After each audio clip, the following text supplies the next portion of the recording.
Elon master Elon மஸ்குக்கு சவால் விட போவதாக சபதம் செய்துள்ளார். மாஸ்டர் ஒரு செயற்கோள் வெளியேற்றும் நிறுவனத்தை உருவாக்க விரும்புகிறார். அது ராக்கெட் அல்ல, பந்து வீச்சு போல் செயற்கோள்களை புவி சூழலில் அனுப்பும். ஆனால் எப்போது செயற்கோள்களை மேலே எறிந்தாலும் அது மீண்டும் தரையில் விழுந்துடும். வேகத்தை அதிகரிக்கும் போது செயற்கோள் மேலே மேலே மேலும் மேலே செல்கிறது. அப்படின்னா எந்த ஒரு வேகத்தில் எறிந்தால் செயற்கோள் மீண்டும் விழவே விழாதா? இல்லையா சார், இதுதான் எஸ்கேப் வெலாசிட்டின்னு சொல்றாங்க.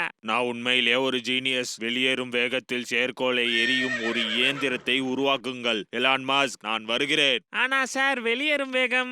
உனக்கு எஸ்கேப் வெலாசிட்டி தெரியாதா? சொல்றேன் கேளு. பூமியின் மேற்பரப்பில் செயற்கோள்களுக்கு இருக்கும் சக்தி கைனடிக் எனர்ஜி. விண்வெளியில் இந்த சக்தி முழுவதும் பொட்டன்ஷியல் எனர்ஜியாக மாறுகிறது. இப்போது வெளியேறும் வேகத்தை கணக்கிடு. சார், ஒரு பொருள் பூமியின் ஈர்ப்பு விசை வளையத்திலிருந்து முழுமையாக வெளியேற்றினால் அதற்கு எப்படி பொட்டன்ஷியல் எனர்ஜி எரிசக்தி இருக்கும்? பொட்டன்ஷியல் எனர்ஜி எரிசக்தி ஒரு விசை வளையத்தில் தான் இருக்குமே. அதை நான் யோசிக்கவே இல்லை. அப்படி என்றால் அங்கே அந்த பொருளுக்கு கைனடிக் எனர்ஜி இருக்குமா?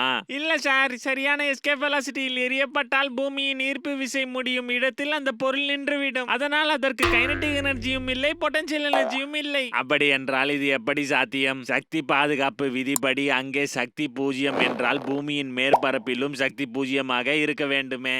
ஆமா சார், பூமியின் மேற்பரப்பில் உள்ள அனைத்து பொருட்களும் பூமியின் ஈர்ப்பு விசை வளையத்தில் தான் இருக்கின்றன. அந்த விசை நம்மை கீழே இழுக்கிறது. அதனால் பூமியில் இருந்தாலும் கூட நமக்கு நெகட்டிவ் பொட்டன்ஷியல் எரிசக்தி இருக்கும். உண்மையில் நாம் ஆற்றல் மாறா விதியை கூறும்போது பூமியில் மேற்பரப்பில் உள்ள பொருளின் இயக்க ஆற்றலுடன் இந்த ஈர்ப்பு நிலை ஆற்றல் கூறையும் சேர்க்கிறோம்.